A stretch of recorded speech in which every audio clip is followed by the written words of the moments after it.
अब यहाँ आइडिया तो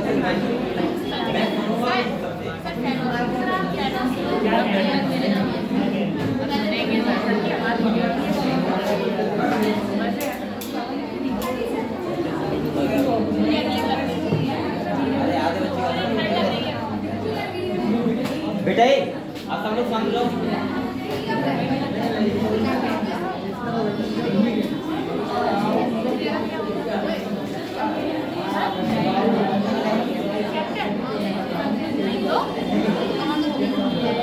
जो पढ़ाया था उसको रिवाइज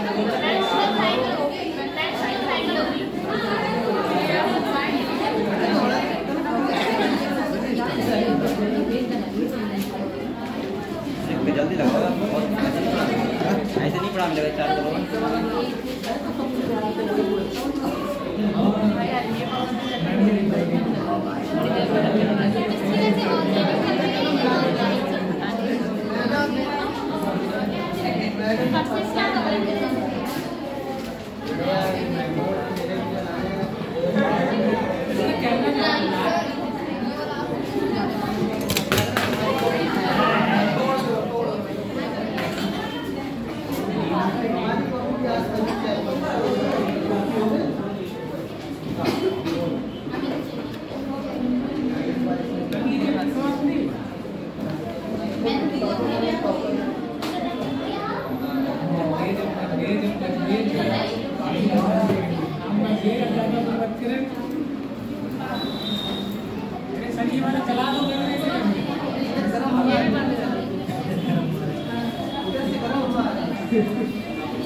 कल जो हमने पढ़ा था उसको रिवाइज कर देगा, ठीक है? तो मैं क्या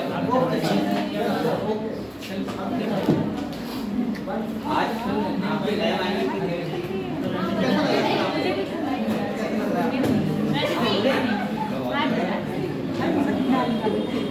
गारंटी हमारा प्लान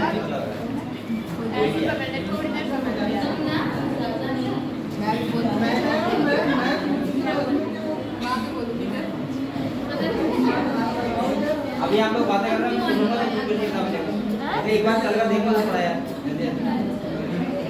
थोड़ी सी इंग्लिश भी दे सकते हो तुम सर आप चल गया मेरा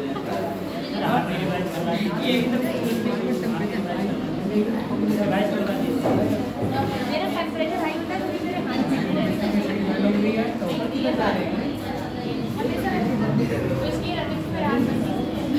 चलो एक क्वेश्चन बताओ, आपने जो कर लिया आज ये बताओ ग्रामरी कमेंट सेट होता है, बोलो मत बेटा, जो बोलेगा उसे पूछूंगा, ग्रामरी कमेंट सेट होता है, तो वो डिफरेंट होता है, हैप्राइड जिससे पूछो वो बताओ बेटा क्या होता है, हैप्राइड इधर हैप्राइड कौन बोलेगा? अच्छा दूसरा बताओ बेटा, बोलो ये बताओ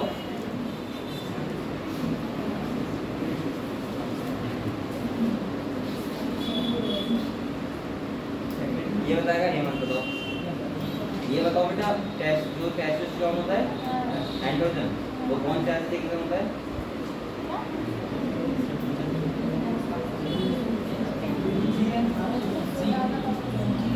सेल का नाम बताओ, सेल का इंटरस्टिशियल सेल। दूसरा बताओ, बढ़ता बताओ, ये बताओ स्पर्म को फॉर्मेशन होता है तो उन सेल का नाम क्या होता है? स्पर्मेटोगोनिया, ठीक है। ये बताओ उससे बराबर में कौन हो गया? ये बताओ सर्टोफिकेट का क्या फंक्शन होता है?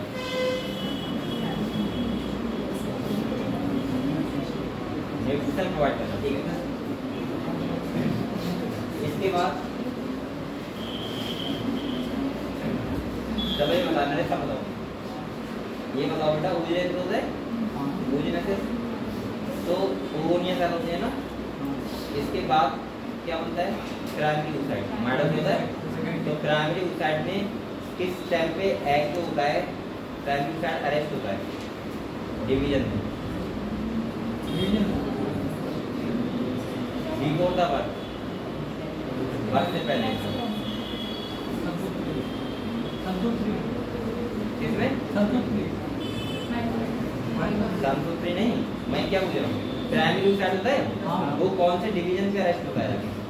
प्रोफेज जाता है डिवीजन, प्रोफेज फर्स्ट। प्रोफेज का मतलब माइटोसिस हो जाएगा, प्रोफेज फर्स्ट, सही है। ये ध्यान रखना है, अगर प्रोफेज खाली बोलोगे तो इसका मतलब क्या होता है? माइटोसिस। और प्रोफेज फर्स्ट बोलोगे इसका मतलब क्या होता है? सही है।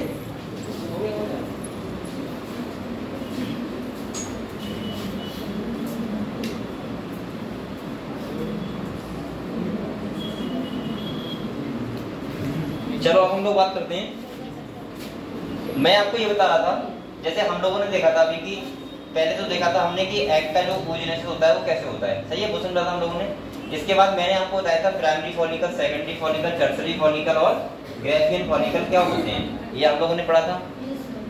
इसके बाद मैंने आपको कल मेंस्ट्रुअल साइकिल के बारे में पढ़ा रहा था और वहां पे हमारा लेक्चर एंड हो गया था, ठीक है। तो आज हम लोग वहीं से कंटिन्यू करेंगे। तो पहले मैं थोड़ा सा रिवाइज करवा दे रहा हूँ आपको, जिससे आपको सही लगे। मैंने कहा था स्पर्मेटोजेनेसिस और oogenesis दोनों में बहुत बड़ा डिफरेंस होता है।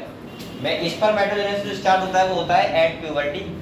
आपको पता है स्पर्मेटोगोनिया सेल होते हैं, मेल जर्म सेल जिन्हें बोलते हैं, उनमें क्या होता है? माइटोसिस। क्या होता है बेटा? और माइटोसिस होता है तो उसका मतलब क्या बनता है? Primary spermatocyte. इसके बाद म्यूसिस फर्स्ट होता है, बनता है सेकेंडरी स्पर्मेटोसाइट। म्यूसिस सेकंड होता है, क्या बनता है? स्पर्मेटिड्स। और स्पर्मेटिड्स में जब डिफरेंशिएशन हो जाता है तो क्या बन जाता है? स्पर्म। ये तो होता है स्पर्मेटोजेनेसिस प्रोसेस, ठीक है। लेकिन मैंने कहा था फीमेल्स में जो oogenesis होता है वो बहुत अलग होता है। बहुत अलग का मतलब ये है, मैंने कहा था oogenesis जो होता है उसमें सबसे पहले ओवोनिया सेल होते हैं। और ये बात होती है कब की? बिफोर द बर्थ, यानी कि किसी भी फीमेल का उस टाइम जन्म भी नहीं हुआ होता है, ठीक है। तो उसकी ओवरी में मैंने कहा था कि वहां पे ओवोनिया सेल होते हैं, उनमें माइटोसिस होता है और बनता क्या है? Primary oocyte। क्या बनता है? और प्राइमरी oocyte के अब उसमें क्या होगा? म्यूसिस फर्स्ट स्टार्ट होगा और म्यूसिस फर्स्ट के प्रोफेज फर्स्ट के डिप्लोइडिंग स्टेज में वो अरेस्ट हो जाता है, वहीं पर रुक जाता है, ठीक है। फीमेल का जन्म होता है किसी का, जन्म के बाद 14 साल तक वेट करना होता है, क्योंकि उस टाइम पे मेंस्ट्रुअल साइकिल स्टार्ट नहीं होती है, यानी कि प्यूबर्टी नहीं आती। और जब प्यूबर्टी आती है तो मैंने कहा था एक एक करके oocyte, हर मंथ एक, यानी कि हर महीने में एक oocyte क्या होता है? जिसे बोलते हैं फॉलिकल डेवलप होता है और उसी को बोलते हैं फॉलिकुलर फेज, जो हर महीने में आपको बताया 5वें दिन से लेकर 13वें दिन तक चलता है, पता है हम लोगों को। इसके बाद मैंने आप लोगों को बताया था बेटा फॉलिकुलर फेज का मतलब है जो प्राइमरी oocyte अरेस्ट था, सही है, उसके ऊपर कुछ सेल आते हैं। क्या आते हैं? देखो यहाँ पे कहानी दो टाइप से चल रही है, आप लोग ये भी समझते हुए चलो। जैसे मैंने कहा था एक कहानी तो ये चल रही है प्राइमरी oocyte, सेकेंडरी oocyte। जैसे मैंने कहा था oogonia सेल होंगे, कौन से होंगे बेटा? oogonia होंगे। और इनमें क्या होगा? माइटोसिस। और क्या बन जाएगा? प्राइमरी oocyte बन जाएगा। और इसके यहाँ देखते रहना, समझ लो एक बार फिर से। प्राइमरी oocyte के म्यूसिस फर्स्ट कौन सा होगा पहले? और म्यूसिस फर्स्ट के प्रोफेज फर्स्ट के डिप्लोइडिंग, यहाँ पे आके रुक जाता है, ये स्टॉप हो जाएगा। ये कहानी कब की है? Before birth. कब की है? यानी कि उस टाइम जन्म भी नहीं होता है, बिफोर बर्थ बोल सकता हूँ मैं। और इसके बाद अगर हम बात करें तो मैंने कहा था अब वेट कब का होगा? जब तक प्यूबर्टी ना आ जाए। क्या ना आ जाए? और अब देखो यहाँ से आप लोग समझ सकते हो, जो ये होते हैं एक प्राइमरी oocyte या फॉलिकल में बोल सकता हूँ, ये लगभग तब तक बचते हैं 60 से 80 हजार। कितने बचते हैं बेटा? 60 से 80 हजार बचते हैं। अब हमें तो पता है ना 412 खाली डेवलप होने हैं पूरी लाइफ में। पूरी लाइफ में सोचो कितने डेवलप होने हैं? 412। और यहाँ पे अगर 412 डेवलप होने हैं तो आपको पता है कि एक मंथ में एक डेवलप होता है। क्या पहना है? चलो बढ़िया है, इससे क्या अच्छा लगता है, पता लग जाता है बच्चा कहाँ जा रहा है। चलो देखो बेटा, अब आप तो सुनो, ये देखो, ये बहुत सारे क्या है, प्राइमरी oocyte है। क्या है? कहाँ होंगे? ओवरी में। कहाँ होंगे? जब कोई फीमेल 14 साल की होती है, कब की होती है?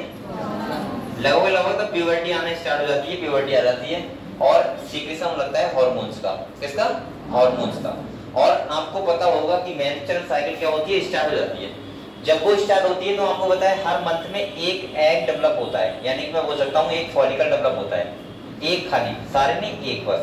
और मैंने कहा था फॉलिकुलर डेवलपमेंट का मतलब क्या होता है, सिंपल सा, पहले देखो मैंने कल ही आपको बताया था 1 से लेके 5वें दिन तक क्या होता है, मेंसेस पीरियड होता है। इसके बाद 5 से लेके 13वें दिन तक एग जो फॉलिकल ये है ये डेवलप होना है इसे।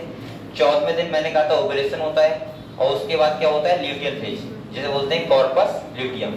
और इसके बाद क्या होता है, अगर एग फर्टिलाइज हो गया है तो प्रेगनेंसी हो जाएगी और नहीं हुआ है तो मेंसेस पीरियड फिर से आ जाएगा। समझ गए आप लोग? अब यहाँ पे मैंने कहा था ये जो है प्राइमरी oocyte, इन्हें क्या बोलेंगे, फॉलिकल। क्या बोलेंगे? तो अब ये जो 1 से 5 दिन तो नहीं, ऐसे बोलो 13 दिन तक। कब तक? 13 डेज तक। ऐसा होगा कि जो फॉलिकल है, मैंने कहा था ऐसे ध्यान रखना, बस खाली ज्यादा चक्कर मत पड़ना। मैंने कहा था एक बात ध्यान रखना, जब ये प्राइमरी oocyte जो होगा, इसी को तो फॉलिकल बोल रहे हैं, इसे बोल सकता हूँ प्राइमरी oocyte। इसके ऊपर मेम्ब्रेन आती है, यानी कि सेल आते हैं, इन्हें बोलते हैं ग्रैनुलोसा सेल। और जब वो आ जाएंगे इसके ऊपर, मान ली ये है प्राइमरी oocyte और इसके ऊपर क्या आ गए, ग्रैनुलोसा सेल आ गए। अब बताओ इसको हमने क्या बोल दिया, प्राइमरी फॉलिकल। क्या बोलेंगे? इसके बाद मैंने कहा था थीका मेम्ब्रेन आ जाती है, तो क्या बोलते हैं उसको, सेकेंडरी फॉलिकल। इसके बाद मैंने कहा था एंट्रम कैविटी आ जाती है, लिक्विड फिल्म, तो क्या बोलेंगे, टर्सरी फॉलिकल। और इसके बाद मैंने कहा था जोना पैलिसिडा एक मेम्ब्रेन आ जाती है, तो फिर क्या बोलेंगे उसको, मैच्योर फॉलिकल या फिर ग्रेफियन फॉलिकल। और जब ये फॉलिकल डेवलप हो जाएगा पूरी तरीके से, समझ गए हम लोग, और जब ये डेवलप हो जाएगा, मैं ऐसे बोल सकता हूँ, पहले ये फॉलिकल था, ये कौन सा सेल है बेटा, ग्रैनुलोसा सेल आ गए, तो हमने इसको क्या बोला बताओ, प्राइमरी फॉलिकल। अब ये कहानी तब हो रही है जब आपको पता है हर मंथ होती है कहानी फीमेल्स में, हर मंथ, सही है, ये एक एग को डेवलप होना होता है। इसके बाद मैंने बोला इसके ऊपर क्या आ जाएगा बेटा, थीका मेम्ब्रेन। क्या आ जाएगी, थीका मेम्ब्रेन। तो इसे बोलेंगे क्या, सेकेंडरी फॉलिकल। ठीक है। और इसके बाद मैंने कहा था अगर इस पे एक कैविटी आ जाएगी एंट्रम, आप लोगों को डायरेक्ट क्वेश्चन मिल जाएगा, ध्यान रखना। और मैंने वहां भी बताया था कि एक सीक्वेंस ध्यान रखना, स्पर्मेटोजेनेसिस में भी माइटोसिस होता है, फिर मेयोसिस फर्स्ट होता है, फिर मेयोसिस सेकंड होता है, तो किस टाइम पे क्या बोलते हैं, ऐसे यहाँ पे भी ध्यान रखना किस टाइम पे क्या बोलते हैं। वो ऐसे बोलेगा कि बताओ सेकेंडरी टर्सरी फॉलिकल का कैरेक्टरिस्टिक फीचर क्या होता है, तो आपको बताना पड़ेगा टर्सरी हम कब बोलते हैं, जब इसमें एंट्रम कैविटी होती है, समझ गए। तो वो ऐसे बोलेगा प्रेजेंस ऑन, तो आपको क्या लगाना पड़ेगा, एंट्रम कैविटी। इसके बाद इसको क्या बोल दिया हमने बेटा, टर्सरी फॉलिकल। क्या बोल दिया, और टर्सरी फॉलिकल के बाद, सही है, जब इस पे मेम्ब्रेन आती है जोना पैलिसिडा, क्या आती है, जोना पैलिसिडा आती है, तो इसी को हम लोग बोलते हैं फिर मैच्योर फॉलिकल। अब आप लोग बताओ एक बात और, मुझे और बताओ क्या होगा, यहाँ पे देखो ये इसे हमने बोल दिया मैच्योर फॉलिकल। अब आप लोग एक बात सोच सकते हो, ये मैच्योर फॉलिकल है। अब एक बात मैंने और बोला था, टर्सरी फॉलिकल बनता है, कौन सा बनता है, तो यहाँ पे मेयोसिस जो फर्स्ट अरेस्ट हुआ था वो कंप्लीट हो जाता है। तो अब मेयोसिस फर्स्ट कंप्लीट हुआ तो क्या बोला हमने, सेकेंडरी oocyte। क्या बोला बेटा, यहाँ पे मैं ऐसे बोल सकता हूँ ये प्राइमरी oocyte था। अब ये जब ये होता है, ये डेवलप होता है, तभी क्या होता है, बीच में मेयोसिस फर्स्ट कंप्लीट हो जाता है। मैं लिख रहा हूँ यहाँ मेयोसिस फर्स्ट है। और आप लोग बताओ अब इसको क्या बोलेंगे, सेकेंडरी oocyte। क्या बोलेंगे, ना ग्रेफियन फॉलिकल जो पूरा मैच्योर फॉलिकल है, इसके अंदर सेकेंडरी oocyte होता है। अब आप लोग सुनो, ये अब तो ये कहानी समझ गया पूरी क्या है। अब सेकेंडरी oocyte ये है मान लिया, और पूरा जो ये बना था ये पूरा ऐसे हो गया, मैं बना नहीं रहा हूँ, मान लो ये है पूरा, ये क्या है, मैच्योर फॉलिकल। क्या है, अब क्या होगा, जो मैंने कहा था ओव्यूलेशन होता है, तो उस टाइम पे सेकेंडरी oocyte क्या होता है, रिलीज, कहाँ जाएगा? फैलोपियन ट्यूब में। और जो ये बचेगा ये मटेरियल, इसको बोलेंगे कॉर्पस ल्यूटियम। क्या बोलेंगे? Corpus luteum, yellow body. और ये जाके अगर फर्टिलाइज हो गया सेकेंडरी साइड, समझे बात को? अगर ये फर्टिलाइज हो गया जाके तो ये टेम्परेरी ग्लैंड की तरह काम करेगा, और वरना ये क्या हो जाएगा? खत्म। समझ गए पूरी कहानी? क्लियर हुआ? देखो इसे समझने के लिए थोड़ा सा आपको स्टेप बाय स्टेप चलना पड़ेगा। जैसे मैंने कहा पहले प्राइमरी साइड था, प्राइमरी साइड के बाद वहां पे कौन सा डिवीजन हुआ, कहां पे रुका, इसके बाद सेकेंडरी साइड कब हुआ, वो भी आपको ध्यान रखना है। ये कहानी फीमेल्स में ऐसे होती है कि एक टाइम पीरियड के बाद रुकते रुकते होती है। जैसे बिफोर बर्थ पहले हुआ, इसके बाद 13 साल का टाइम लगा, ठीक है, प्यूबर्टी आने तक। इसके बाद अब कब हो रहा है? हर मंथ। कब हो रहा है? हर मंथ एक एग ऐसे डेवलप होता है फॉलिकल, और उसी को बोलते हैं फॉलिकुलर डेवलपमेंट। क्लियर हुआ इतना? क्लियर हुआ? तो ये तुम्हारी कल की कहानी थी। इसके बाद मैंने, और जो ये डेवलप होता है और ये लगातार जो फीमेल्स में होता है उसको बोलते हैं मेंस्ट्रुअल साइकिल, जो हम लोगों ने कल स्टार्ट किया था। मैंने आपको लगभग पढ़ा भी दिया था, मैं आपको समझा रहा था। ये तो सबका लिखा हुआ होगा बेटा, जल्दी में लिखा है। चलो कल में लिखा था वैसे, मैं देख लो। और आप लोग कोचिंग मिस मत किया करो कोई बच्चा, ठीक है? डेली आ जाया करो कोचिंग।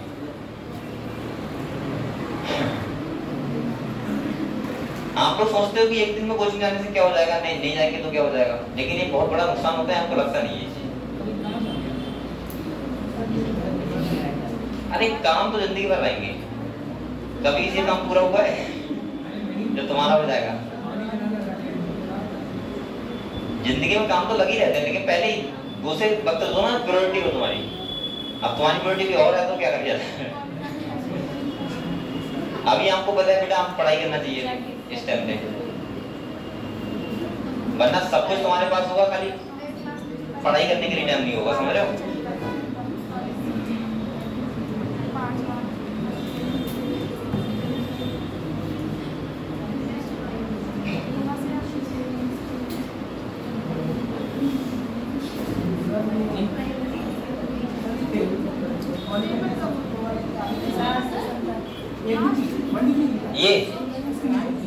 ये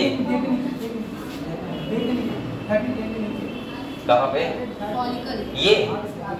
ये प्राइमरी साइड, ये बना दिया मैंने ऐसे, एक प्राइमरी साइड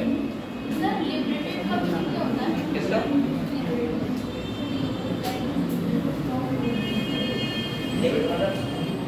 लगा हुआ कैसे होता है?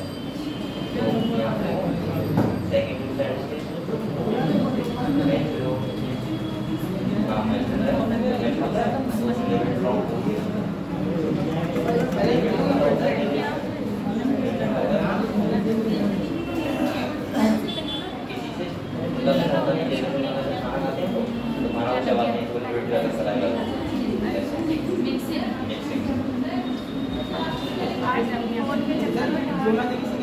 मैच्योर फॉलिकल, मैच्योर फॉलिकल देखो,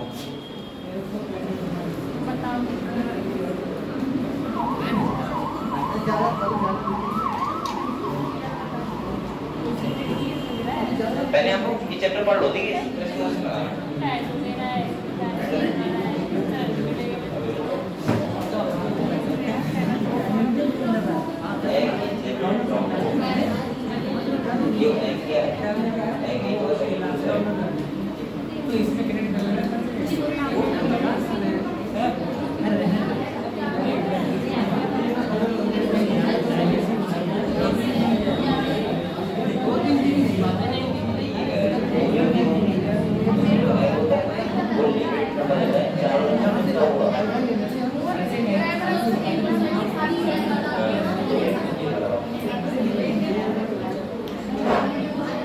बेटा ये लिख दिया हम लोगों ने, ये लिख दिया।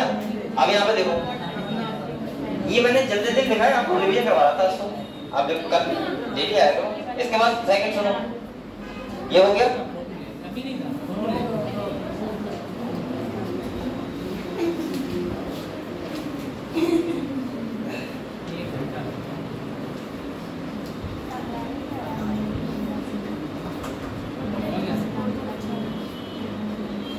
हो गया सही बच्चों का? ठीक है, तो अब अगले बेटा नेक्स्ट हमारा आता है, नेक्स्ट जो आता है वो आता है मेंस्ट्रुअल साइकिल। क्या आता है? तो एक बार मैं इसको ऐसे बता दे रहा हूँ, फिर इसके बाद आप लोग किताब पढ़ लेंगे, ठीक है? देखो मैंने कहा था 28 डेज की साइकिल होती है, एक बार फिर सुन लो, ध्यान सुनो। सबसे पहले मैंने कहा था 1 से लेके 15 डेज, ठीक है? क्या होता है? मेंसेस पीरियड, ये तो होता है। इसके बाद 15 डेज से 30 डेज तक, और इसको बोलते हैं बेटा क्या? और जो अभी हम पढ़ रहे थे primary follicle, secondary follicle, tertiary, वो सब इसी फेज में डेवलप होता है, फॉलिकल फेज में। और इसके बाद सेकंड आपको पता होगा जो यूट्रस होता है वो भी तैयारियां कर रहा होता है, और उस वाले फेज को क्या बोलते हैं? Proliferative phase. क्या बोलते हैं बेटा?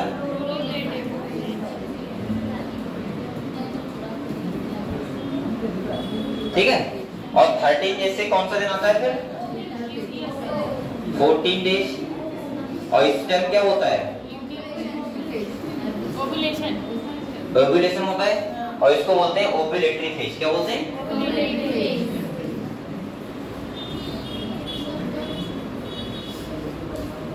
और इसके बाद आपको पता है 14 डेज के बाद एग तो रिलीज हो जाएगा सेकेंडरी साइड, कहां पे? फैलोपियन ट्यूब में, सही है। और इसके बाद जो अगले 14वें यानी कि 15 दिन से और कब तक? 28 डेज तक क्या होगा? इसे बोलते हैं ल्यूटियल फेज। क्या बोलते हैं बेटा? Luteal phase. यानी कि इसमें क्या होगा? कॉर्पस ल्यूटियम जो होता है वो ओवरी में रहेगा, तो इसीलिए बोलते हैं इसको ल्यूटियल फेज। क्या बोलते हैं? अगर उधर एग फर्टिलाइज हो गया तो ये अगले अब फेज नहीं आएंगे, और अगर नहीं हुआ तो क्या होगा? फिर से यही स्टार्ट हो जाएगा। समझ गए हम लोग? तो इस पूरे इसको बोलते हैं मेंस्ट्रुअल साइकिल, सही है। तो ये हम लोगों ने कल पढ़ा था। मैं कल आपको क्या देख रहा था? डायग्राम दिखा रहा था ना, डायग्राम देख रहे थे हम लोग। तो ये कोई लिख तो नहीं रहा है? हो गया।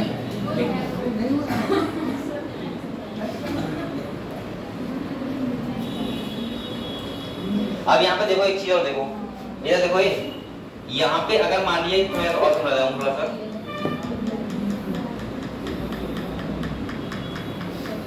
ये क्या है? फीमेल का क्या है?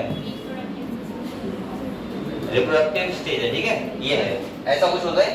तो यहाँ पे ये क्या है बेटा? यूट्रस क्या है? अब सुन लो बेटा, देखो यहाँ पे मैंने कहा था यहाँ पे जो ओवरी चल रहा है लगातार, ये बहुत सारे oocyte होंगे यहाँ पे, प्राइमरी होंगे। यहाँ से एक मंथ में एक एग डेवलप होगा यहाँ पे। और यूट्रस में आपको बताया जब मेंसेस पीरियड होता है तो उस टाइम पे जो एंडोमेट्रियम होती है ब्रेक डाउन रहती है, सही है। तो वो द्वारा से बन रही होती है, तो यहाँ पे ये बन रही होती है, इसे बोलते हैं प्रोलिफरेटिव फेज। और यहाँ पे फॉलिकल क्या हो रहा है? डेवलप हो रहा है। 14वें दिन क्या होता है? यहाँ से सेकेंडरी oocyte क्या हो जाएगा? रिलीज। क्या हो जाएगा? रिलीज हो जाएगा। वो कहाँ जाएगा? एम्पला वाले रीजन पे, सही है। और यहाँ पे आएगा, अगर उस दिन स्पर्म पहुंच गया, क्या पहुंच गया? वैसे स्पर्म कितना भी जाए एग को फर्टिलाइज नहीं कर पाएगा, लेकिन 14वें दिन अगर धोखे से पहुंच गया, तो यहाँ पे धोखे से नहीं, जैसे ही पहुंच गया तो यहाँ पे क्या होगा बेटा? एग क्या हो जाएगा? फर्टिलाइज। क्या हो जाएगा? फर्टिलाइज हो जाएगा। और अगर इस दिन को मिस कर दिया तब भी एग फर्टिलाइज नहीं होगा। दूसरी सुनो, अब 15वें दिन 16वें दिन ये क्या करेगा? अगले आने लगेगा, अगर फर्टिलाइज नहीं हुआ है तो। अब आप लोग सोचोगे सर ये तो और पास आ गया, क्योंकि स्पर्म तो जैसे आते हैं ना, तो ये पास आ गया, और लेकिन एग फर्टिलाइज फिर भी नहीं होगा, क्योंकि आपको पता होना चाहिए जो ओव्यूलेटरी फेज होता है, ओव्यूलेशन होता है, उस दिन मैंने कहा था 2 और 3 हार्मोन बल्कि LH, FSH और एस्ट्रोजन, इन तीनों का जो लेवल होता है बहुत ज्यादा हाई होता है। पहली बात तो मैं ये बोलूंगा LH और FSH, क्योंकि एस्ट्रोजन का तो कभी भी हो सकता है, लेकिन LH और FSH का उसी दिन होता है खाली। कौन से दिन? 14 डेज पे। और अगर मुझे लग रहा है हार्मोनल सब, अगर किसी फीमेल का हार्मोनल जो बैलेंस है वो ठीक है, तो मुझे लग रहा है 14 डेज वाले दिन उसे आराम से पता लग जाता होगा कि आज ओव्यूलेशन हो रहा है, क्योंकि उस टाइम LH FSH का लेवल बहुत ज्यादा हाई होता है। और बहुत ज्यादा हाई का मतलब है कि उस दिन एस्ट्रोजन का लेवल भी कैसा रहता है? हाई रहता है। इसका मतलब सेक्सुअल बिहेवियर भी क्या रहेगा? हाई। समझ गए? तो इसका मतलब ये है इसके बाद ये ओव्यूलेशन नहीं होगा, और अगर नहीं होगा तो आप लोग बताओ ये 28 दिन तक एग कहाँ जाएगा? यहाँ पे आ जाएगा। और यहाँ पे आने के बाद ये क्योंकि अब इसको अब बाहर निकलना है ना, तो एंडोमेट्रियम का ब्रेकडाउन हो जाएगा, और ये ब्लड के साथ क्या जाएगा? बाहर निकलेगा, उसी को बोलते हैं मेंसेस पीरियड। समझ गए आप लोग? तो ये क्या होती है 28 डेज की साइकिल होती है, इसे हमको बोलते हैं मेंस्ट्रुअल साइकिल या बोल सकते हैं रिप्रोडक्टिव साइकिल। क्लियर हुआ ये? क्लियर हुआ? ठीक है, तो हम लोग अगले बढ़ते हैं बेटा, और किताब निकालो सब लोग, किताब हम सब देखते हैं। ठीक है, ये कल मैं समझाता रहा था बहुत देर तक, आप लोग छुट्टी करते हो मैं क्या बताऊं।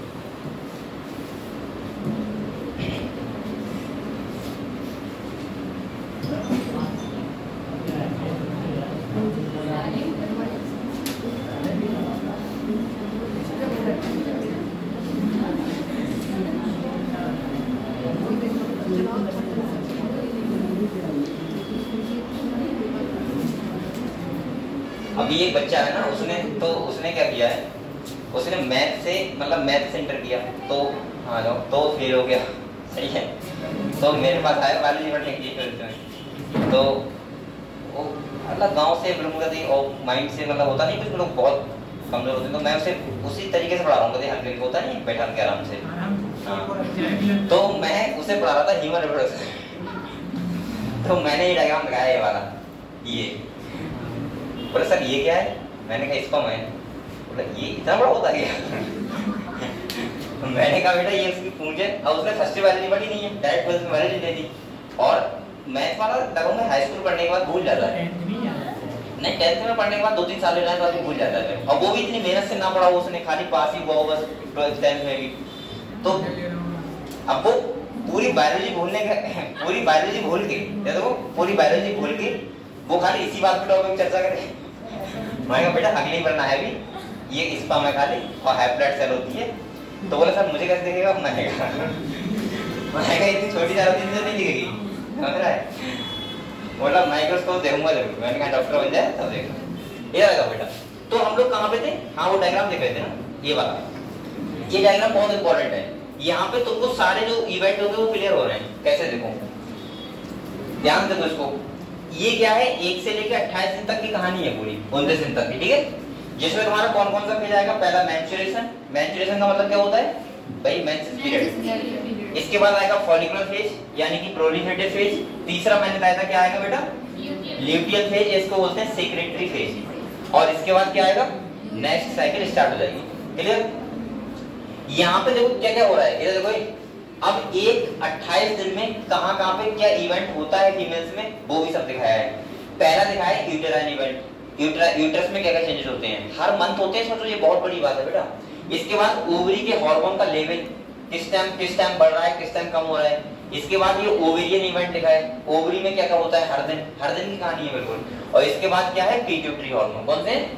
तो अब आप लोग समझ सकते हो इतने सारे चीजों से एक मेंटेन होता है मेंस्ट्रुअल साइकिल। तो यहाँ पे देखो, सबसे पहले अगर हम बात करें तो हम बात करते हैं यूट्रस से, किस करते हैं, मैं ऐसे बात कर रहा हूँ कि यूट्रस में क्या होता है 28 दिन तक, ये करके बात कर रहे हैं, ठीक है।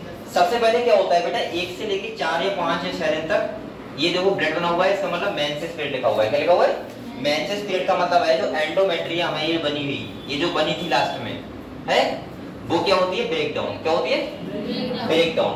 और इसके बाद जो 5 से लेके, यहाँ आप लोग देखो लगातार ये बनी ही तो है, लगातार बन रही है, देखो इसकी मोटाई बढ़ रही है, बढ़ रही है, बढ़ रही है, और इसके बाद फिर से ये खत्म हो रही है अगले 1 दिन में आके। तो इसका मतलब ये हुआ, यहाँ से ये जो यूट्रस होता है उसमें 28 दिन तक लगातार एंडोमेट्रियम बनती है, समझ गए। और वो भी क्यों, ब्रेक डाउन होने के लिए है। लेकिन बेटा यूट्रस को तैयारियां करना होता है ना, कि आएगा आ रहा है तो फर्टिलाइज होके ही आएगा। अब उसे एंडोमेट्रियम क्या पता कौन सा आएगा, समझ रहे हो, बनना तो वेस्ट ही जाता है, चलो कोई बात नहीं। यूट्रस का समझ क्या होता है, इसमें तो कुछ नहीं होता है, बस इतना ध्यान रखो कि बनता ही है खाली, प्रोलिफेरेटिव इसीलिए बोलते हैं। अगला आता है तुम्हारा ओवरी के हार्मोन का लेवल क्या होता है, किसका, ओवरी के हार्मोन। तो इससे पहले आप लोग ये देखो, इससे पहले ओवेरियन इवेंट समझो।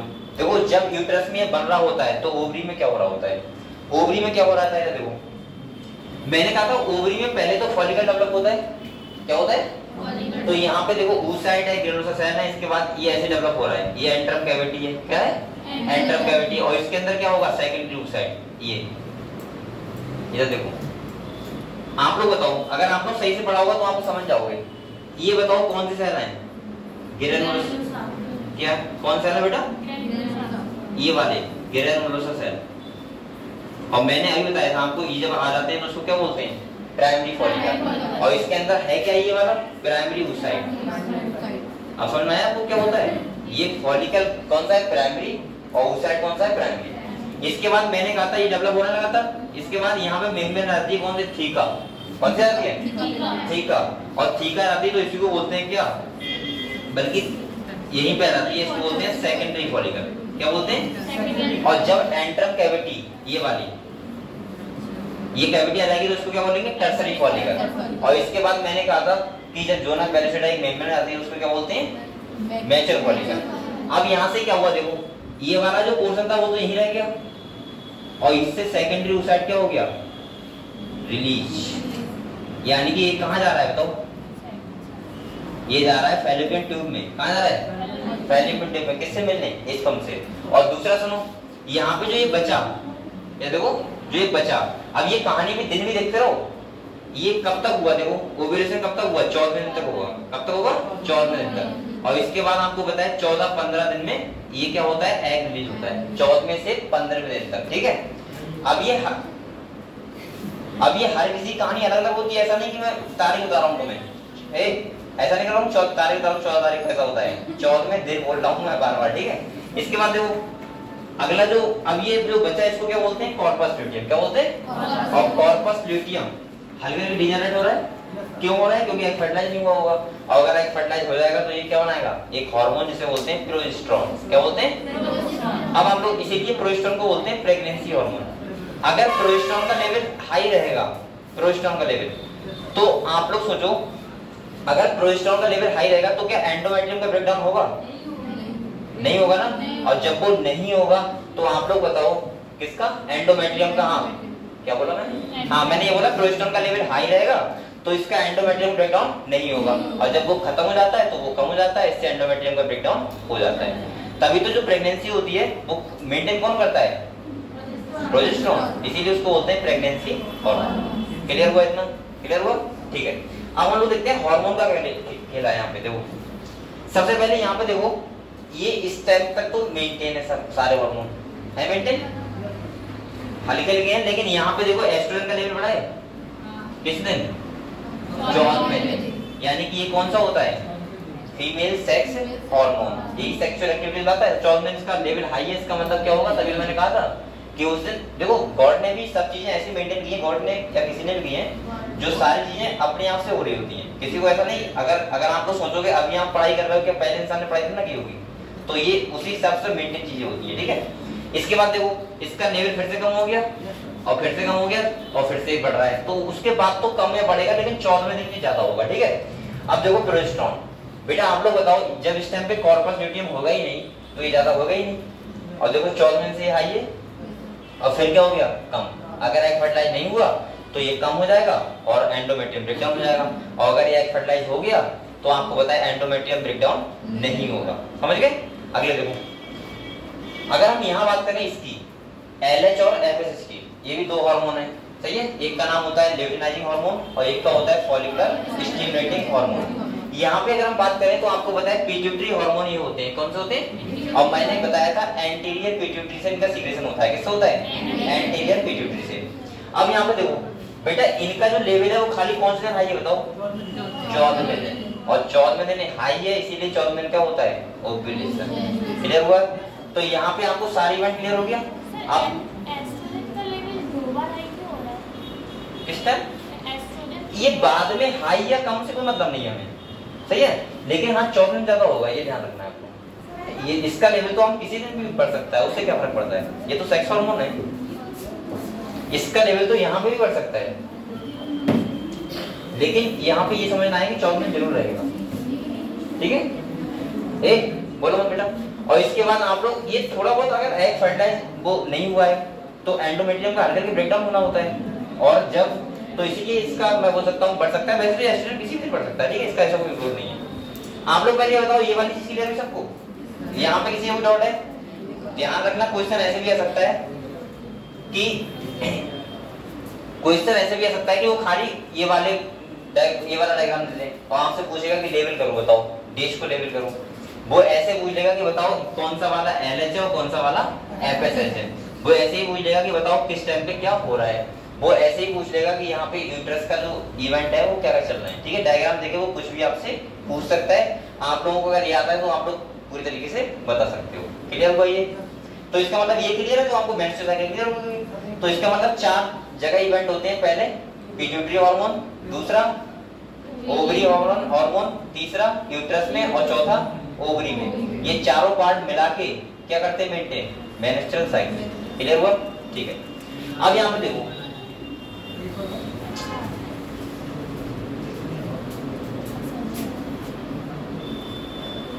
प्रोजेस्टेरोन क्या रहेगा?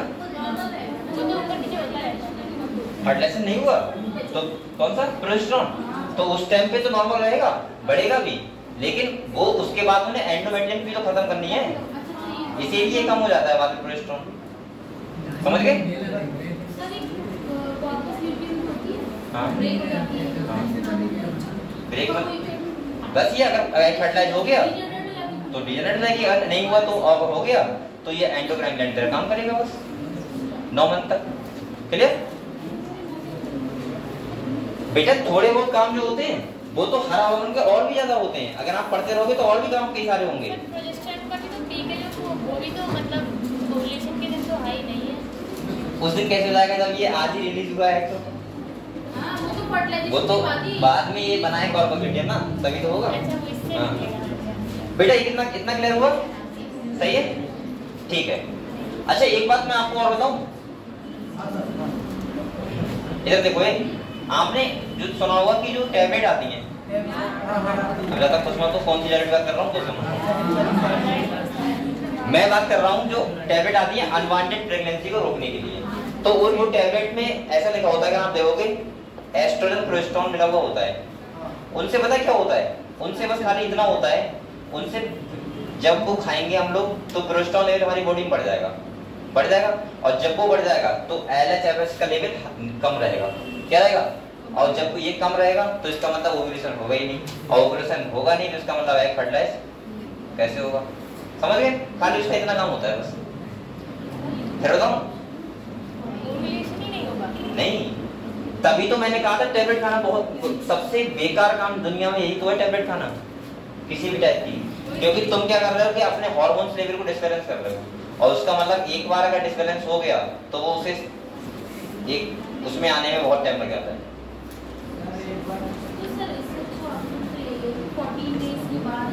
तो ये पढ़ा लिखा जो होगा वही तो मानेगा। अगर जिसे यही नहीं पता मेंस्ट्रुअल साइकिल क्या होती है, कुछ तो ऐसे होंगे तुमने इसका नाम ले लिया, जगह कितनी गंदी बात कर दी इसने। अब आप लोग तो पढ़ने वाले जी सही है, और आप लोगों को मैं उस फ्रेम में ले आया हूँ, वरना आप लोग भी ऐसे थे। अगर मैं बात करता एकदम से तो आप, अगर मैं एकदम बोलता मेंस्ट्रुअल साइकिल किसी टाइम, आपके सर कितनी गंदी बात कर रहे हैं। अभी तो आप चैप्टर ही पढ़ रहे हैं, मुझे भी पढ़ाना है, तो मैं उसी चक्कर से बच्चों को ट्रेन करता हूँ ना 1-2 मंथ तक हल करके। अब दूसरी बात सुनो, अगर तुमने किसी मैथ वाले के सामने या कोई कॉमर्स वाली लड़की के सामने ऐसी बात कर ली थी मेंस्ट्रुअल साइकिल, सोचिए कितनी गंदी बात कर रहा है, कैसा आदमी है, मतलब ये बात कर रहा है, तो ये तो बहुत बड़ी बात होगी कि वो कह रही है 14 दिन के बाद ही करें। तो 14 दिन के बाद तो तभी करोगे तो तुम अकल होगी।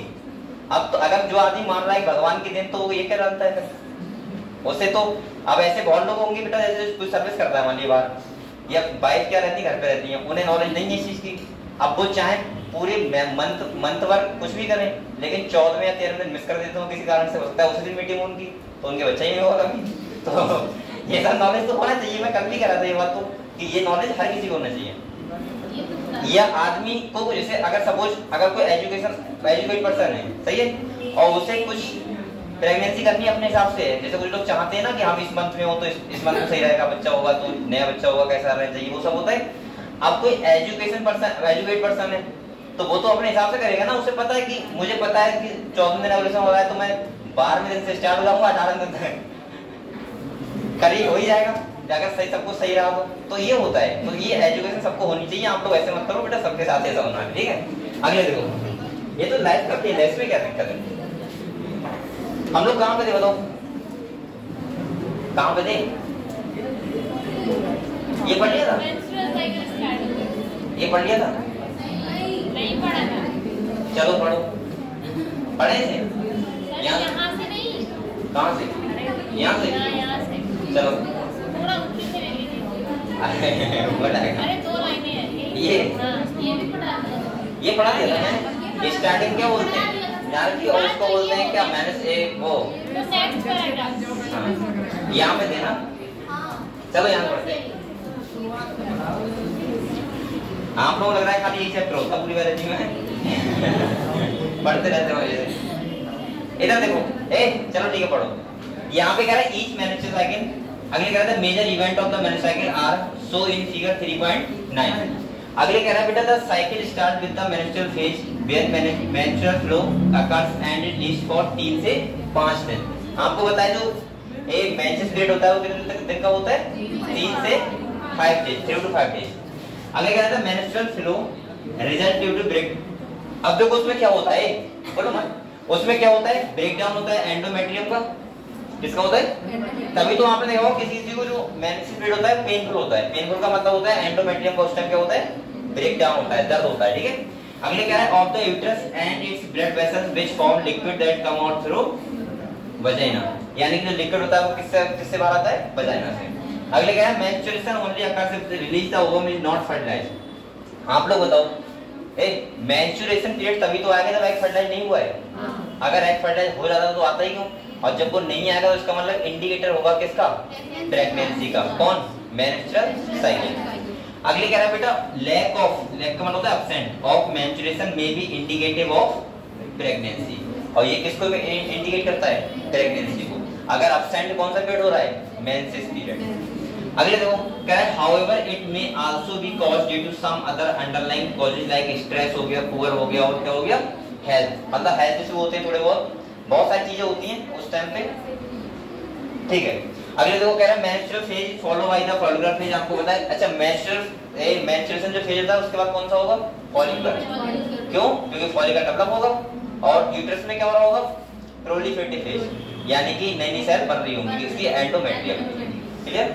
अगले देखो कह रहा है बेटा this phase the primary follicle in the ovary grow to become a fully mature Graafian follicle, यानी कि यहाँ पे प्राइमरी फॉलिकल डेवलप किसमें हो रहा होता है, ग्रेसियन फॉलिकल में। And simultaneously the endometrium of uterus regenerate through proliferation, सही है। इसके बाद कह रहा है these change in the ovary and the uterus are induced by change in the level of pituitary and ovarian hormone. मैंने साफ साफ बताया था कि बेटा पिट्यूटरी के हार्मोन LH और FSH, और ओवरी के हार्मोन कौन से, एस्ट्रोजन और प्रोजेस्टेरोन। इन चारों हार्मोन का बहुत बड़ा रोल होता है किसमें, मेंस्ट्रुअल साइकिल को रेगुलेट करने में। अगले देखो यहाँ पे कह रहा है गोनाडोट्रोपिन्स, कौन से हैं बेटा, LH और जो किससे आते हैं, एंटीरियर पिट्यूटरी से। कहां से आते हैं, एंटीरियर पिट्यूटरी, सही है।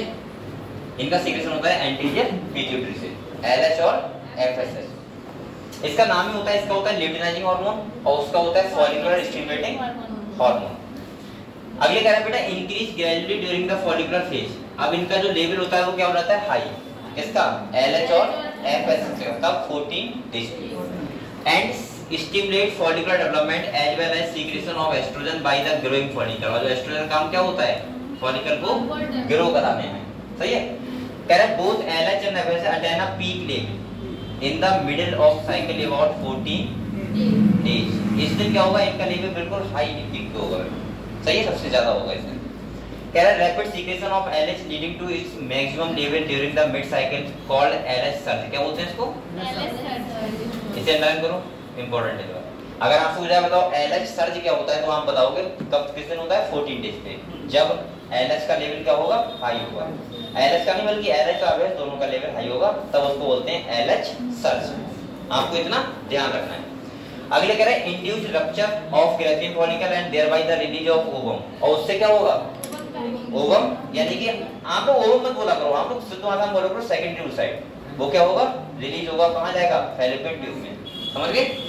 और फैलोपियन ट्यूब में क्या होते हैं, सीलिया, क्या होते हैं, सीलिया, और वो सीलिया एग को क्या करते हैं, आगे की तरफ बढ़ाते हैं, समझ गए। तो ये बहुत एक, मैं बोल सकता हूँ माइनर, बहुत ऐसी प्रोसेस नहीं है, और मतलब हिसाब किताब से होना चाहिए कि सीलिया जा रहे हैं, सीलिया लेके आ रहे हैं, तो सोचो कितना बड़ा है। इसका अगले देखो कह रहे हैं the ovulation ovulatory phase follow by the luteal phase. उसके बाद कौन सा फेज आता है, luteal phase, during which the remaining part of the Graafian follicle transform as the corpus luteum. मैंने कहा था जो बचता है mature follicle and Graafian follicle से, उसको क्या बोलते हैं? Corpus luteum. ये इसको बोलते हैं येलो बॉडी। क्या बोलते हैं बेटा? Yellow body. चल देख लो यहाँ पे येलो बॉडी। और यही काम करता है टेम्परेरी ग्लैंड की तरह। जो हार्मोन बनाता है कौन सा? प्रोजेस्टेरोन। कौन सा बनाता है? प्रोजेस्टेरोन।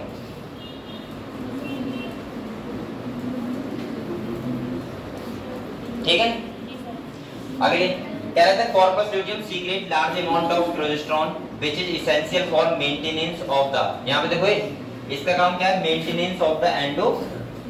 और बेटा जब एंडोमेट्रियम को मेंटेन करेगा तभी तो बोल रहे हैं इसे प्रेगनेंसी हार्मोन। समझ रहे? अगले कह रहा है such an endometrium is necessary for implantation of the fertilised ovum and other event of pregnancy. इसका मतलब यह है कि जो एग है अगर फर्टिलाइज हो गया तो उसके बाद वो इम्प्लांट होता है। पता है आपको कहाँ पे? आके यूट्रस की बॉल से अटैच होता है और उसे कवर कर लेता है एंडोमेट्रियम। सही है। अगले कह रहे हैं during pregnancy all event of the menstrual cycle stop and there is no menstruation. यानी कि अगर एग फर्टिलाइज हो जाएगा तो उसके बाद कोई मेंस्ट्रुअल पीरियड नहीं होगा। अगले कह रहे हैं in the absence of fertilisation the corpus luteum degenerate. आप लोग बताओ अगर फर्टिलाइजेशन नहीं हुआ तो कॉर्पस ल्यूटियम क्या हो जाएगा? डिजनरेट, खत्म हो जाएगा। और अगले कह रहा है बेटा दिस कॉजेज, अब इससे क्या होगा? Disintegration of the endometrium leading to menstruation. अगर वो खत्म हो जाएगा तो प्रोजेस्टेरोन बनेगा नहीं, प्रोजेस्टेरोन बनेगा नहीं तो एंडोमेट्रियम का क्या हो जाएगा? ब्रेकडाउन। सही है, और वो होना जरूरी है। इसके बाद कह रहा है ये मार्किंग अ न्यू साइकिल, इससे क्या होती है? फिर स्टार्ट न्यू साइकिल। और कह रहा है इन ह्यूमन बीइंग्स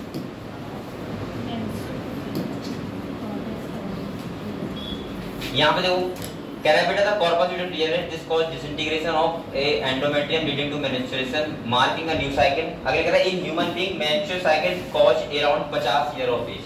यानी ह्यूमन बीइंग्स में लगभग कब तक होती है? 50 साल तक होती है। इसके बाद एक कंडीशन होती है इसे बोलते हैं मेनोपॉज। क्या बोलते हैं? और उसके बाद स्टॉप हो जाती है मेंस्ट्रुअल साइकिल। ठीक है, उसके बाद नहीं होती है। अब ये मत कहना कि मैं क्या बोल रहा था। हाँ ए वो अभी कौन सिद्धू मूसेवाला ये लड़का हुआ है तो वो कैसे हो गया वो बताऊंगा तुम्हें रिप्रोडक्टिव हेल्थ में कैसे हो गया। समझ रहे हो? क्योंकि हाँ सैरोगेट मेथड का यूज किया होगा। ठीक है, अभी हुआ नहीं है, सिद्धू मूसेवाला का भाई है। और उसकी मम्मी तो मेरे ख्याल काफी एज की होंगी, हैं? इतनी तो पता है 56। अरे 60 साल की एज में होंगे मुझे लग रहा है, फोटो देखा था मैंने। इसके बाद देखो that is term as menopause. क्या बोलते हैं इस कंडीशन को? जब मेंस्ट्रुअल साइकिल क्या होती है? स्टॉप। अगले कह रहा है cyclic menstruation is an indicator of normal reproductive phase and extend between menarche and menopause. सही है, तो इन दोनों के बीच के स्टेज को क्या बोलते हैं हम लोग? Reproductive phase. सही है, मेनार्की और मेनोपॉज के बीच के स्टेज को हम लोग बोलते हैं क्या? Reproductive phase. यानी कि इसी टाइम पे क्या हो सकता है? रिप्रोडक्शन हो सकता है और बकाया रिप्रोडक्शन नहीं होगा। समझ गए हम लोग? तो ये कहानी समझ गए? मैं ये बताऊं क्या रिप्रोडक्शन हो जाएगा फर्टिलाइजेशन नहीं होगा? अरे रिप्रोडक्शन हो जाएगा जब फर्टिलाइजेशन नहीं होगा तो अब तुम ये बहुत टेक्निक आ गई है आजकल, ये वाली टेक्निक वो वाली टेक्निक अगर ना हो तो क्या करोगे?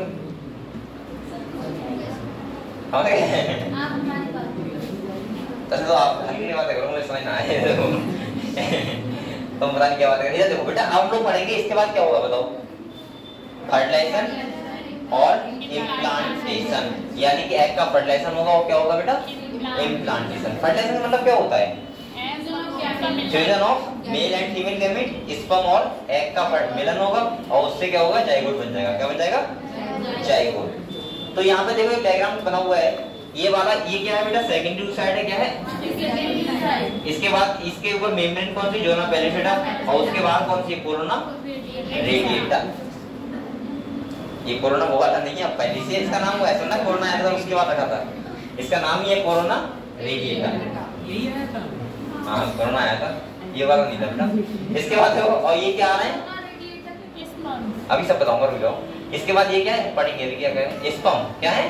स्पर्म, जो क्या करेंगे? एग को फर्टिलाइज। और आपको मैं बता चुका हूँ बार बार कि एक एग को खाली एक ही स्पर्म क्या करता है? फर्टिलाइज करता है, सारे फर्टिलाइज नहीं करते हैं। क्लियर? पढ़ें उसमें तो जाइगोट जो होता है उसको डिवाइड हो जाता है दो में। सही है, अगर वो जाइगोट दो में डिवाइड हो जाएगा तो ट्विंस हो जाएगा।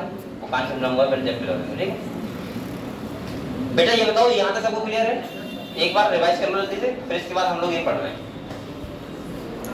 सही है, करो रिवाइज करो जल्दी से। मान ठीक है,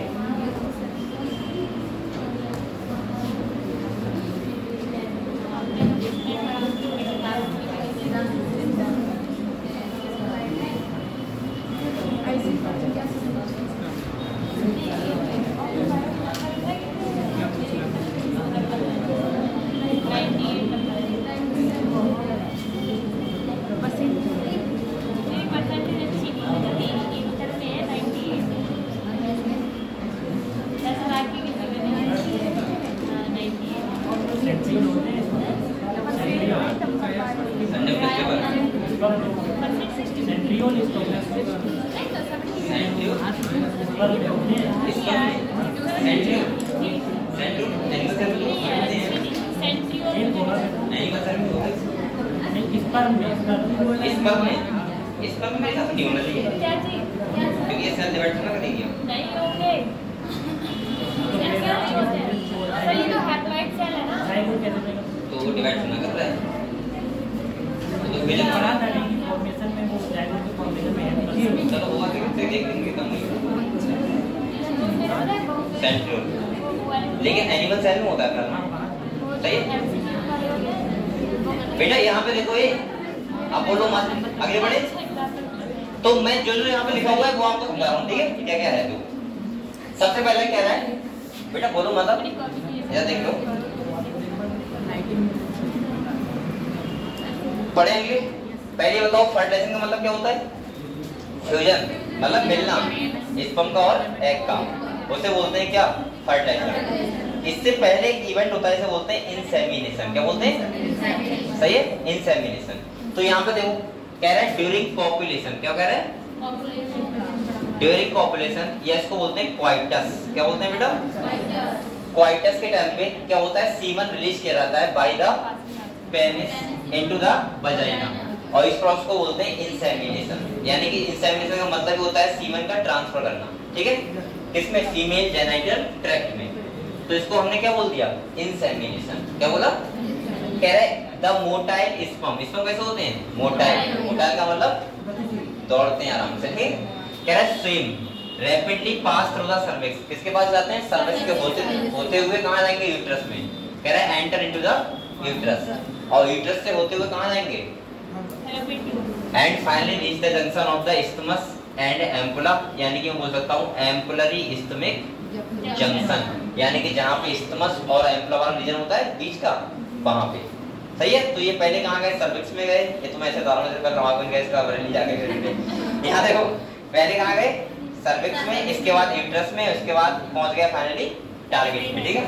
इसके बाद कह रहा है ऑफ द फैलोपियन ट्यूब, लेकिन आप लोग एम्पुला खाली ध्यान में रखना बेटा, यहाँ पे साफ-साफ किताब में लिखा है एम्पुलरी इस्थमिक जंक्शन।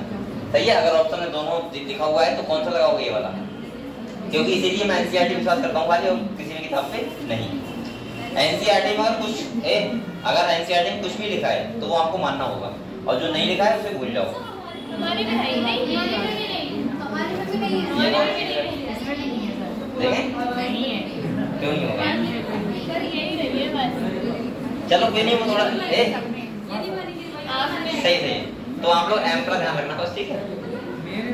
आगे देखो, पुराने में भी नहीं है। अब बेटा हाँ ठीक है, नहीं है। अब अगले देखो, ये देखो अरे ये देखो कह रहा था ovum release by the ovary. Ovum कहां से रिलीज होगा? क्योंकि ये दिन कौन सा होगा? 40। कौन सा होगा? 40 डेज। कह रहा है by the ovary is also transport to the ampullary isthmic junction where fertilisation take place, जहां पे क्या होना है? यानी कि ये देखो यहां से इधर से क्या गया? स्पर्म गया, और उधर से ओवरी से क्या आ गया? एग आ गया। कहां से? ओवरी से। तभी तो यहाँ पे लिखा है साइमल्टेनियसली, इसका मतलब होता है साथ साथ। इधर से एग आएगा तो उधर से तुरंत क्या आना चाहिए? स्पर्म। अगले कह रहा है fertilisation can only occurs if the ovum and sperm are transport simultaneously. लिखा है बेटा देखो to the ampullary isthmic junction. इसका मतलब है कि साथ साथ जाना चाहिए, ओवरी से एग और स्पर्म का आना दोनों साथ साथ हो, तभी तो ऐसा होगा। अगर एक भी दिन डिसबैलेंस हो गया तो कैसे हो सकता है? नहीं हो सकता ना, समझ गए? इसलिए लिखा है साइमल्टेनियसली। अगले देखो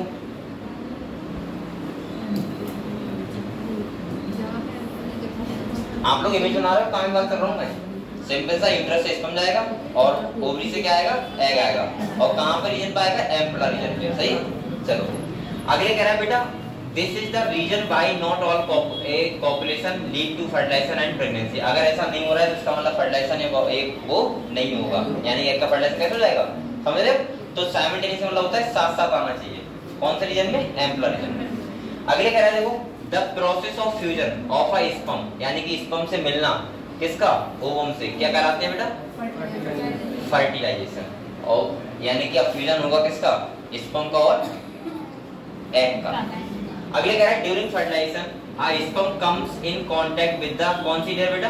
zona pellucida layer of the ovum and induce change in the membrane that block the entry of additional sperm। ये कहना चाह रहा है यहाँ पे क्या होता है? कुछ एंजाइम होते हैं। सही है। जैसे ही इसका हेड, इसका हेड, स्पर्म का हेड ज़ोना पैलिसेटा मेम्ब्रेन से अटैच होता है तो उस टाइम पे क्या होता है? जो उसकी परमेबिलिटी होती है ज़ोना पैलिसेटा की, वो क्या हो जाती है? ब्लॉक हो जाती है और दूसरा कोई स्पर्म एंटर नहीं कर पाएगा, वरना तो हजारों संख्या में और भी हो जाएंगे ना, उसमें प्रॉब्लम हो जाएगी सारी। तो एक ही जा सकता है खाली, और बकाया नहीं कर सकते। कह रहा है thus is ensured that only the sperm can fertilize an ovum। इससे क्या प्रिंसिपल होता है कि एक ही स्पर्म क्या करेगा? एग को फर्टिलाइज करेगा, बकाया नहीं करेगा। और इसका मतलब वही हुआ जो टॉप पे रहेगा, मतलब रेस में फर्स्ट आएगा, वही तो होगा, क्योंकि जो पहले जाएगा भाग के। अगले देखो कह रहा है secretion of the acrosome help the sperm enter into the cytoplasm of the ovum through the zona pellucida and the plasma and the plasma membrane. और कह रहा है this induce the completion of the meiosis division. और यहाँ पे क्या खत्म हो जाता है? Meiosis division. कौन सा? सेकंड वाला। कौन सा? सेकंड वाला। और अगले कह रहा है बेटा of the secondary oocyte। Clear हुआ? तो मैंने क्या बोला था? पहला म्यूसिस कब खत्म हुआ था? जब टर्सरी फॉलिकल बना था। और इसके बाद म्यूसिस सेकंड कब खत्म हुआ? जब एग फर्टिलाइज करने आया। अब देखो कितनी जगह हुआ। सबसे पहले देखो ये बात सुनो, पहले माइटोसिस हुआ किसमें? ओवोनिया में, ध्यान है आपको? इसके बाद मैंने कहा था माइटोसिस जब हुआ ओवोनिया में तो उसको हमने क्या बोला? Primary oocyte। सही। ये कहानी कब की है? जब बर्थ भी नहीं हुआ था। इसके बाद वहां पे मैंने कहा था म्यूसिस फर्स्ट बीच में रुक गया था, ये तो हुआ था। इसके बाद 14 साल का फिर वेट किया, फिर प्यूबर्टी आई, और प्यूबर्टी आई तो उसके अब जो एग फर्टिलाइज वो एग डेवलप होगा, जो एग क्या होगा? डेवलप होगा या मैच्योर होगा, उसी में क्या होगा? डिवीजन। और वो कौन सा होगा? Meiosis first. इसीलिए वहां पे हमने क्या बोला था? Secondary oocyte। क्या बोला था? और म्यूसिस सेकंड जो हुआ है वो कब हुआ है? यहाँ पे आके, जब एग ने क्या किया उसको, वो स्पर्म ने क्या किया? फर्टिलाइज किया। अगले देखो यहाँ कह रहा है ये अनइक्वल डिवीजन होता है and result in the formation of second polar body and a haploid ovum oocyte। यहाँ पे अनइक्वल का मतलब है एक जो सेल होगा वो तो प्रॉपर फंक्शनल होगा, और एक कैसा? एक को बोलेंगे हम लोग पोलर बॉडी। क्या बोलेंगे? Polar body. अगले कह रहा है and a haploid ovum soon the haploid nucleus of the sperm and that of the ovum fuse हो जाएगा together to form a diploid zygote. इससे क्या बन जाएगा? डिप्लॉइड जाइगोट बन जाएगा। और कह रहा है how many chromosome will be there in the zygote. सबको बताऊंगा बेटा कितने होंगे? बताओ जाइगोट में कितने क्रोमोसोम होंगे? 46। भाई 23 स्पर्म के और 23 एग के। क्लियर? अब अगले देखो, अब यहाँ पे ये कहानी बताई गई है बेटा। यहाँ पे क्या बताया गया समझो। ये इतने उसमें ये लिखाया, खाली मैं 2 लाइन समझा दे रहा हूँ। यहाँ पे ये लिखा है कि आप लोग पूरी कहानी समझ लो पहले, फिर इसके बाद बात करें।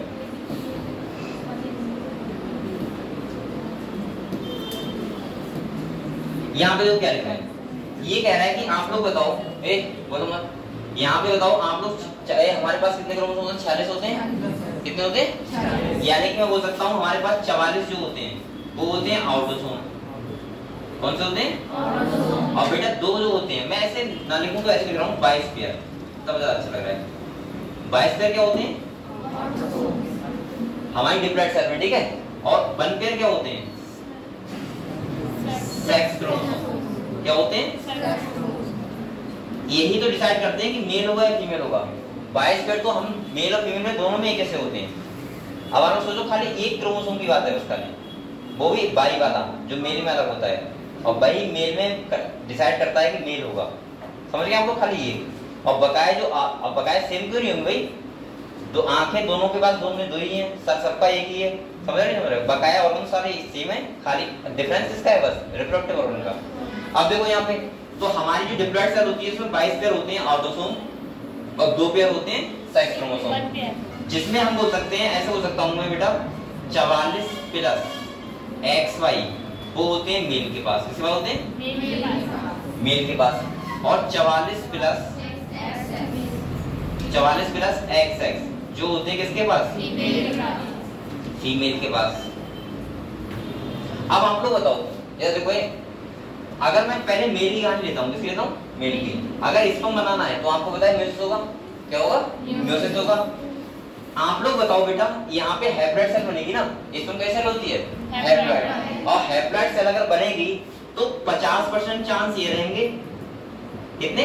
50% कि सेल जो होगी वो 22 प्लस X वाली होगी, क्योंकि जब इसके हाइब्रिड बनाओगे तो 50% सेल कैसी बनेंगी? 22 प्लस X वाली। और 50% जो बनेंगी वो कौन सी बनेंगी? 22 प्लस Y वाली। ये बात समझ गए आप लोग? यानी कि हमारा एक स्पर्म बनेगा 22 प्लस X वाला और एक बनेगा 22 प्लस Y वाला। सही है? तभी 33 क्रोमोसोम है दोनों सेल में। अब देखो फीमेल केस में क्या होगा। अगर हम फीमेल की बात करें, ये तो मेल की कहानी हो गई, अगर हम किसकी बात करें बेटा? फीमेल की, तो इनका दोनों ही सेल जो होंगे हैप्लॉइड बनेंगे, लेकिन कैसे बनेंगे? 22 प्लस X और 22 प्लस X। भाई क्यों आ जाएगा? ये फीमेल की बात कर रहा हूँ ना, तो फीमेल में तो XX होते हैं ना दोनों। तो आप देखो, अब आप लोग बताओ बेटा, फीमेल का तो दोनों सेल कैसी हैं? XX वाले हैं दोनों, यानी कि कोई भी X है उसमें हमेशा 22 प्लस X ही होगा। कैसा होगा? अब देखो, अब ये डिसाइड कौन करता है कि मेल होगा या फिर फीमेल, यानी कि लड़का होगा या लड़की होगी। अगर ये देखो, अगर स्पर्म ये वाला दौड़ के पहले पहुंच गया कौन सा रीजन में? एग के पास, और इसने फर्टिलाइज कर दिया, तो बताओ इसके पास क्या है? 22 प्लस Y, और ये 22 प्लस X कितने हो जाएंगे? 44 प्लस XY। क्या हो जाएंगे? और 44 प्लस XY हो जाएंगे, तो बताओ क्या होगा? Y होगा। और अगर ये वाला स्पर्म भाग के पहले पहुंच गया, ये तो कोई सा भी है वो, अगर ये वाला पहले पहुंच गया तो क्या होगी? गर्ल्स होगी, क्योंकि ये हो जाएंगे 44 प्लस XX। क्या हो जाएंगे? समझ गए पूरी कहानी? बस यहाँ पे ये बता रहा है, यहाँ पे मतलब ये है कि अगर मेल का स्पर्म X वाला गया है तो लड़की होगी, और मेल का अगर स्पर्म Y वाला गया है तो क्या होगा? लड़का होगा। तो यहाँ पे रोल किसका होता है? लड़के का, ना कि लड़की का। मैंने बहुत जगह देखा है कि दोस्त किसको देते हैं? लड़की को। अगर साथ साथ 2-4 लड़कियां हो जाए तो कहते हैं लड़की की कमी है, लेकिन इसमें लड़की का कोई रोल नहीं होता है। ये बात आप लोग बता सकते हो अगर ऐसे घर में किसी में कलेश चल रहा है। सही है? आप चले मत जाना बेटा, वरना उधर से गाली खा के आओगे। लेकिन रोल किसका होता है? लड़के का होता है। और दूसरी बात सुनो यहाँ पे, दूसरी बात सुनो, बहुत सारी ऐसी गलत फहमियां होती है लोगों के पास कि यहाँ जाओ तो लड़का हो जाएगा और यहाँ जाओ तो लड़की हो जाएगी। ऐसा मानते नहीं मानते? बहुत चीजें होती है कि कहते हैं यहाँ पूजा करो तो लड़का ही लड़का होते हैं। बेटा ऐसा कुछ हो नहीं सकता, मतलब लड़का ही होगा खाली। जैसे लोग होते हैं नहीं कि लड़का हो जाए हमारी एक, तो वो कहते हैं धागा बांध लो, एक कपड़ा वो कर लो। ऐसा कुछ नहीं है। तो क्यों नहीं है? सोचो, अगर ये टेक्निक होती, सोचो जहाँ 100 से 300 मिलियन स्पर्म है, कितने हैं? इसका मतलब 150 मिलियन X वाले हैं, 150 मिलियन, और वो भी एक सेल है हैप्लॉइड। ऐसा क्या होगा जो उन सेल को सोचो अलग अलग कर ले? वो तो एक लक रह गया, खाली किस्मत रह गई कि तुम्हारा अगर लक में, हाँ लक यहाँ पे 100% काम कर रहा है। किस पे? हाँ, अब मैं तो कर रहा हूँ, लेकिन आप लोग कोई विश्वास मत करना, यहाँ लक का बहुत बड़ा रोल है। लक का मतलब है अगर लक में X जाने वाला होगा तो X ही जाएगा, और Y वाले जाना होगा तो वहां पे जाके कोई हाथ नहीं लगा लेगा, ना कोई ऐसा टैबलेट खवाला देगा कि Y वाले खत्म हो जाएंगे सारे, या X वाले सब खत्म हो जाएंगे। समझ गए हम लोग? तो ये काम अगर इतना आसान होता तो अब तक इसकी दवाई बन गई होती कि ये दवाई खाओ तो लड़का ही होगा, ये दवाई खाओ तो लड़की होगी। ऐसा कुछ भी पॉसिबल नहीं है। समझ गए आप लोग? तो इसका मतलब यहाँ पे ये कहानी समझ गए पूरी क्या है? बस ये लिखा हुआ है। अगर आप लोग चाहो तो इसके बराबर में ऐसे लिख लो जैसे मैंने लिखा है। लिखोगे क्या? लिखना है किसी को? देखो ये 22 पेयर ऑटोसोम है, ये एक पेयर क्या है? Sex chromosome. यहाँ पे लिखा है 44 प्लस XY, तो क्या होगा? लिख रहे हो? तुम सही से लिखूं बताओ। तो क्या होगा मेल।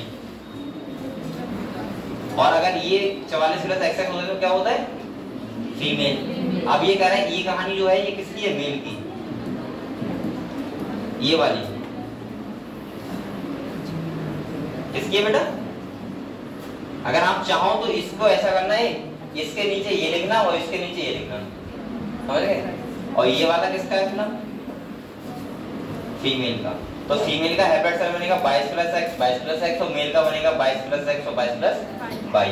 अब देखो अगर ये वाला इसको मैं को फर्टाइज कर रहा है तो क्या हो जाएगी गर्ल, और अगर ये वो बॉय और ये वाला कर रहा है तो क्या होगी गर्ल। तो मैं ऐसे लिख रहा हूँ, ये वाला करेगा तो हो जाएगी क्या गर्ल, और ये वाला करेगा तो क्या होगा बॉय। समझ गए, ये कहानी होती है। ये लिखा हुआ है बेटा सेक्स क्रोमोसोम, समझ गए।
लिख लो बातें मत करो बेटा, हाथ चला लीजिएगा पूरा, बैठे रहते हो।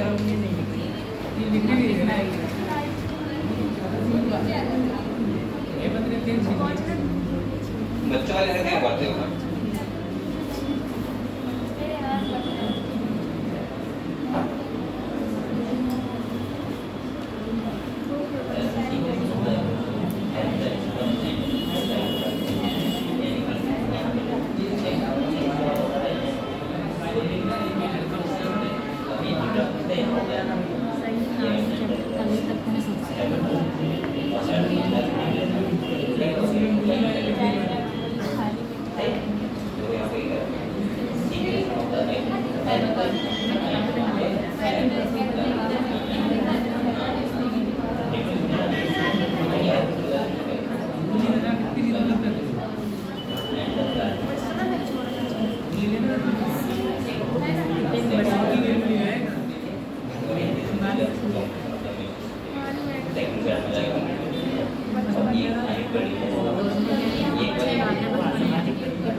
ये लिख लिया बेटा, लिख लिया सब लोगों ने, ठीक है।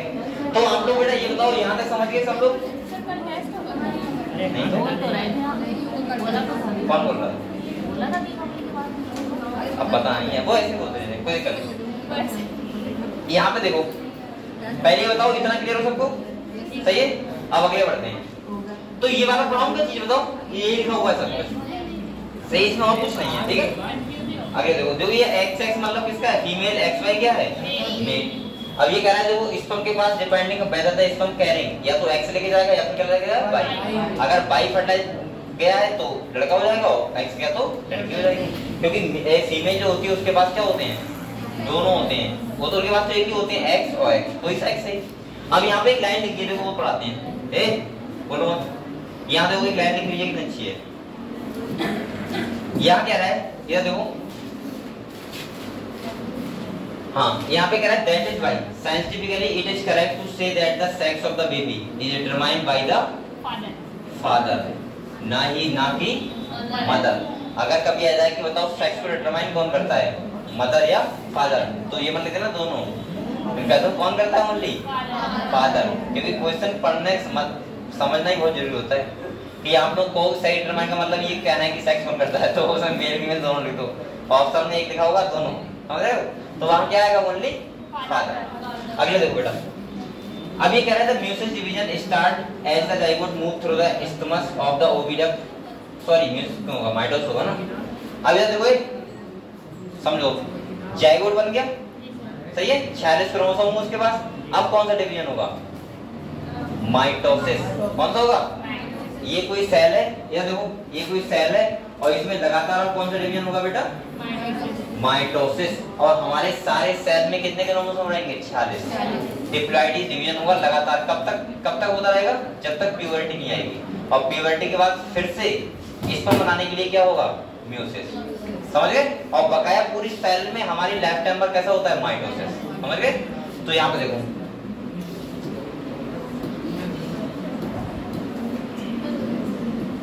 क्या हो गया,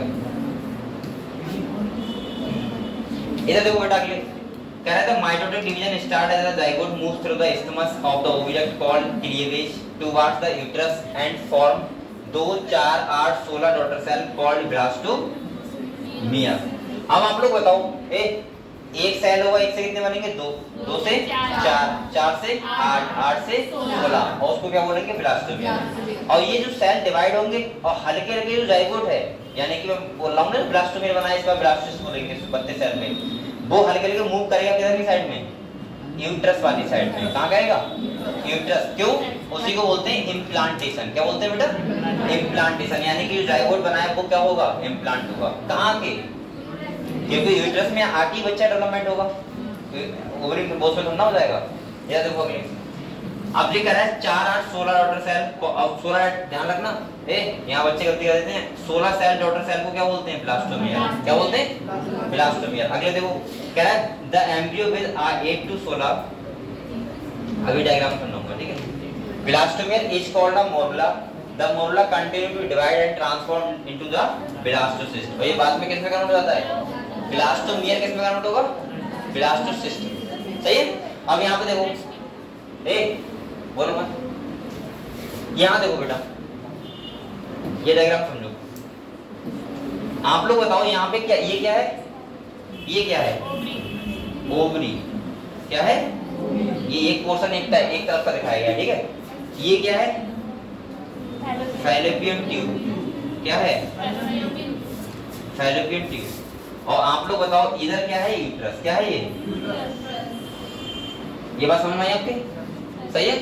अब देखो क्या होता है, ये देखो, ये ओवरी से फॉलिकल डेवलप हो रहा है, देखो यहाँ से सेकंड ट्यूब साइड रिलीज हुआ, समझ लो बेटा, समझ लो।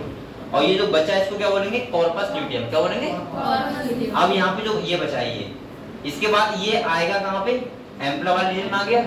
ये रीजन एम्पुला होता है, एम्पुला और स्टमस का जंक्शन हो सकते हैं, ठीक है।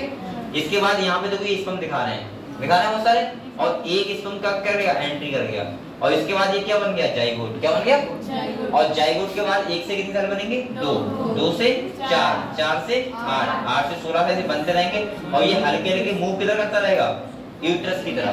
किधर करेगा, और यूट्रस की तरफ आके यहाँ पे देखो, ये आ गया यहाँ पे, और आने के बाद यहाँ पे क्या हो जाएगा, इम्प्लांट। इसी को बोलते हैं इम्प्लांटेशन। और ये यहाँ पे कितने दिन तक रहेगा, 6 डेज नहीं, 9 मंथ।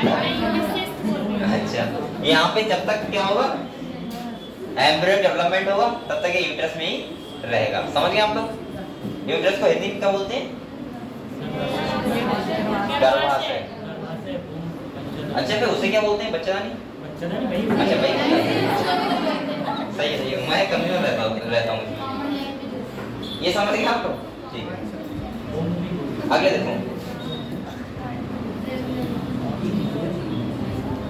अब ये कह रहा है blastomere is called the morula, और कह रहा है morula continue divide and transform into the blastocyst. किसमें कन्वर्ट हो जाएगा, तो ध्यान रखना बेटा,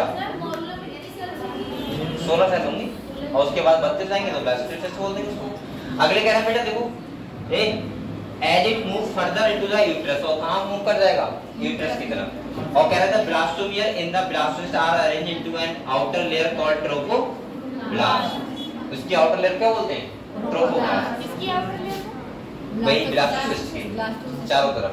एस अगले कह रहा है and an inner group of cell attached to trophoblast called the inner cell mass, the trophoblast layer then get attached to the endometrium and the inner cell mass get differentiate as the embryo। और उसको हम बाद में क्या बोलेंगे, embryo. क्या बोलेंगे, जब इम्प्लांटेशन हो जाएगा तब, ठीक है। और एंडोमेट्रियम से वो क्या हो जाएगा, कवर हो जाएगा। अगले कह रहा है after attachment the uterus cell divide rapidly and covers the blastocyst, as a result the blastocyst become the embedded in the endometrium of the uterus, this is called the implantation. और कह रहा है and it lead to pregnancy. और ये किसको lead करेगा, pregnancy को। समझ गए आप लोग क्या कहानी होती है। सबसे पहले देखो, मैंने ये बोला सेल था, स्पर्म था, एग था, सही है। फर्टिलाइजेशन हुआ, क्या हुआ, जायगोट बन गया, 2 सेल में डिवाइड हुआ, 4 में हुआ, 8 में हुआ, 16 में हुआ। क्या बोला हमने, ब्लास्टोमियर। क्या बोला, ब्लास्टोमियर को। फिर बाद में क्या बोला, मोरुला। इसके बाद मैंने कहा 16 से 32 सेल हो गई, तो क्या बोल दिया हमने, ब्लास्टोसिस्ट। सही है। ब्लास्टोसिस्ट कहाँ क्या होके जाके क्या होगा, अटैच हो गया किससे, यूट्रस वॉल से। और यूट्रस वॉल से ब्लास्टोसिस्ट कवर करके ऊपर से क्या आ गई, एंडोमेट्रियम मेम्ब्रेन। और इसके बाद अब क्या होना है, प्रेगनेंसी। प्रेगनेंसी का मतलब अब बच्चे का डेवलपमेंट होना है कब तक, 9 मंथ तक। और उसके बाद क्या बढ़ने, सही है, ठीक है बेटा। तो लड्डू कल बांटेंगे,